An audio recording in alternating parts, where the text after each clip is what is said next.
Good morning, everybody. This is Dr. Patmos, and it is December 22nd, 2025, and I've got a very different video for you this morning. Most of you who know who I am know I'm an internal medicine doctor with infection control training and also have a master's degree in management. And most of my videos and articles on Substack have to do with healthcare and infectious diseases and so forth. But I have another area of expertise. This is the last one. I really don't. Well, I do have a couple more, but not too many more. But one area of expertise I have is in as a ringside physician. For some of you may know from a prior post, my father was a professional heavyweight fighter for a brief time in the 1940s after World War II.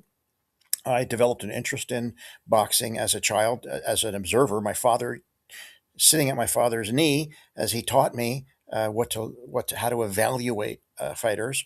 And then in medical school, I had an intense interest in pugilistic encephalopathy and wrote an article that was published about dementia pugilistica. I've always been fascinated by the sweet science, as they say. And then I worked for 5 years in the state of Nevada as a licensed ringside physician. It was great moonlighting. I was a resident through some of that, and I was able to get paid to sit ringside and um, and watch these fights, but also to examine. People don't realize that the ringside physician has to examine the fighters and certify that they are healthy and fit. And if the ringside physician, in his or her opinion, feels that the fighter is not fit to fight, they can deny the application, in which case the fight is canceled. Now, there's a lot of pressure on physicians not to do that, but we also have a legal and moral and ethical responsibility when we fill out that form to certify properly that the fighter is or is not um, safe to fight again. Fighting is inherently dangerous. People can get very seriously injured or killed in boxing, and so doctors, ringside physicians, should take their responsibility very seriously. I'm after reviewing the fight films and the fractured X-rays, CT scan on Jake Paul. I'm quite certain that we have seen the last of Jake Paul in the ring. He will not be returning to box. And here's why I say that. I don't think anybody else has said this yet, but I'm telling you, he's not coming back. And here's why.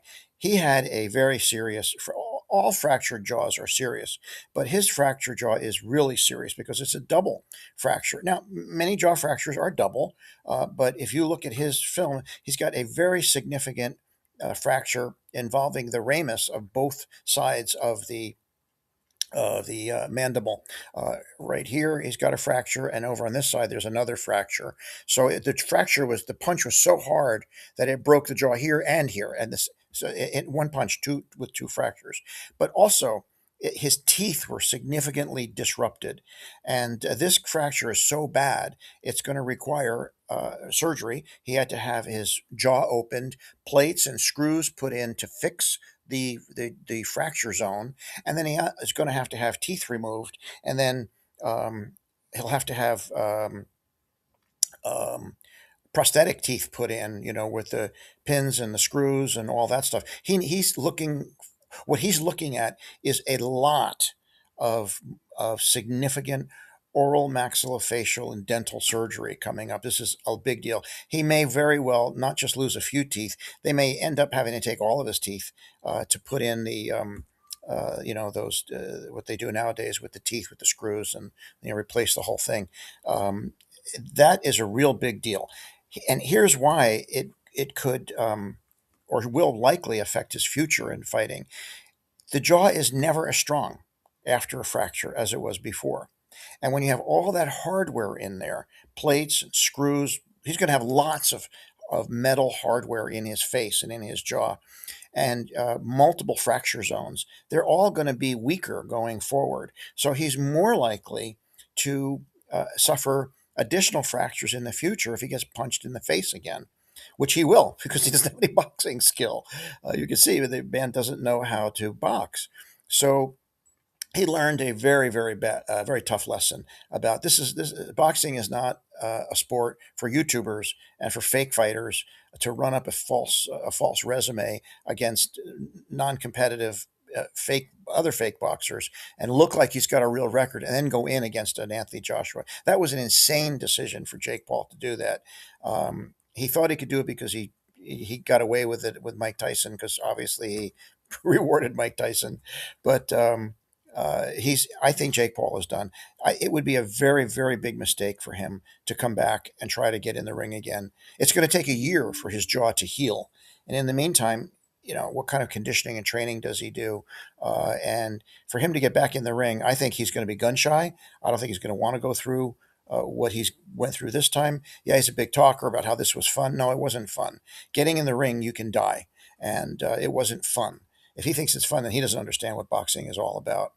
The other thing that he does, and you saw it in all of his fights, is he opens his mouth and sticks his tongue out. That is really a stupid thing to do. Muhammad Ali, who was my childhood hero, learned the hard way when he fought Ken Norton not to shut your mouth when you're punching or getting punched, because he had his jaw broken as well. But he didn't have he didn't have a severe fracture like Jake Paul had. You don't open your mouth and stick your tongue out in the middle of a boxing match. If you do, you're going to end up like Jake Paul. His jaw is really, his is a very bad jaw fracture. As a ringside physician, former ringside physician, licensed, I would be very reluctant to sign off on him to take another fight.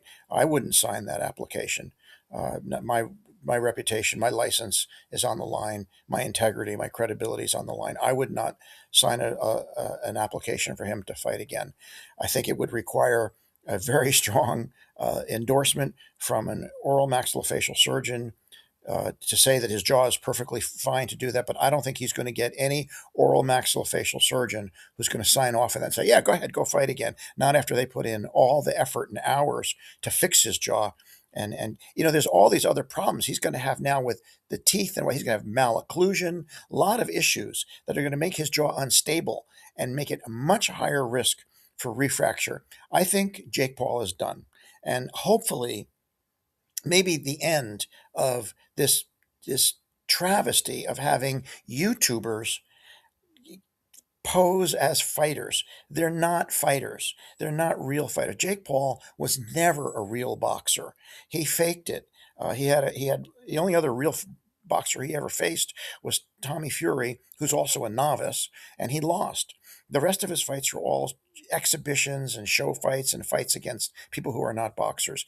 This is what happens when a faker, a YouTube boxer, gets in the ring with a real fighter. You come out with a very bad injury. Jake Paul's lucky that he didn't get hurt even worse. But I think now, after the lights have been turned off and he's home recuperating, he's probably thinking to himself, holy crap, I got destroyed in there. He looked terrible. He spent the whole fight running and on his knees. He spent more time in front of Jake Paul, in front of Anthony Joshua, on his knees than anybody.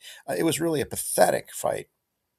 It made it difficult for Anthony Joshua because he was chasing the guy who was down on the floor half the time, trying to duck under his punches and clinging onto his legs. So of course, it made Anthony Joshua look awkward, and it was frustrating for him.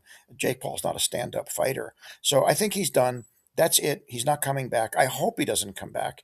If he sees this, Jake, don't come back. You're going to get punched again. You're going to break your jaw again. And the next time it's going to be even worse because you're going to have all this hardware in there. And when you fracture that, the hardware is going to come out through the tissues, and you're going to have a compound comminuted fracture with exposed hardware. It's going to be even worse. If you get hit again in the jaw hard, which you will, your next fracture is going to be even worse than this one, and it's going to be a mess to repair that one because of all the hardware that's in there. Jake, you're done. Call it a day. You made a lot of money. You're a very rich young man now. Go back, go enjoy your wealth, and to any other YouTubers who think that getting in the ring is fun. You are sadly mistaken. This is a deadly occupation, and it is not for the faint of heart. And don't stick your tongue out at people when you're boxing. You're just going to look like an idiot when you get punched in the face. Well, that's my commentary for today. Former ringside physician. Talk to you later. I'm going back to infectious diseases tomorrow.